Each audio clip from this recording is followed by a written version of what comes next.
So now we can move on to 17 dependency management hacks to improve flow efficiency. Now, I use the word hacks because it's a bit kind of clickbaity, I guess. Sounds a bit cooler than practices, I think. But ultimately, these are practices that I've kind of built up with teams and with clients probably over the last 15 to 20 years.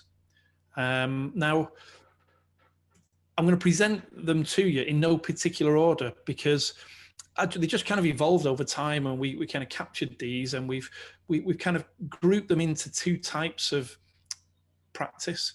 One is to reduce the impact on flow, and the other one is to break the dependency. So in the bottom left of most of the slides, you're going to see either reduce or break. So that's a bit of context for you.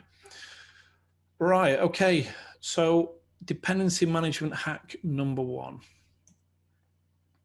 The good old planning and scheduling. And this is where we break open Microsoft Project.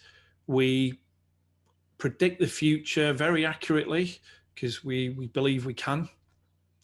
And we basically link all our dependencies together and we hope for the best. It's called hope-based planning. Now, I didn't say this was a particularly good approach, but because it's so common, I thought I'd put it up here just to maybe talk about some of the challenges. Personally, I wouldn't waste my time with planning and scheduling and trying to predict all, particularly in a complex environment. Because there's too many meetings. You have to have meetings after meetings to review the plan. There's too much maintenance, all the changes you make in these meetings, trying to predict the future.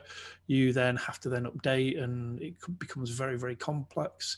You hire somebody, so your costs go up, like a project manager dedicated to just updating the plan and keeping it relevant. It's highly unpredictable.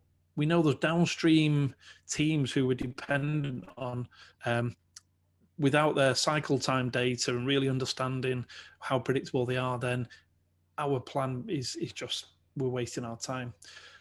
And actually, when you're trying to predict the future and trying to, in the kind of world of gambling and gaming, there's something which is called like a sevenfold accumulator bet, where you get odds, let's say on a soccer match.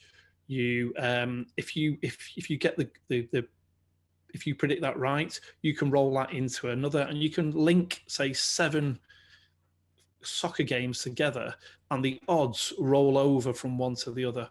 So if you put, say, £1, or I guess $1 for this audience, if you put $1 on a bet, you could end up coming out with a few $100,000 if you use an accumulator bet, because the odds are just so extremely high.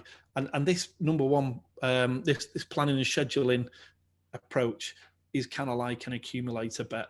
Yeah, it's very unpredictable. It's possibly the worst approach you could take. Right, we've got that out of the way. Let's move on. Number 2, this is the basic program board. And this has been popularized by SAFe, the Scaled Agile Framework. And again, there is a slight assumption that you can kind of anticipate most dependencies. But what I do like about this is normally a physical board in an office space linked together with bits of wall. We've got our teams down the left there, and we've got our iteration or our sprints or our releases across the top. And we can then show visually where the dependencies are.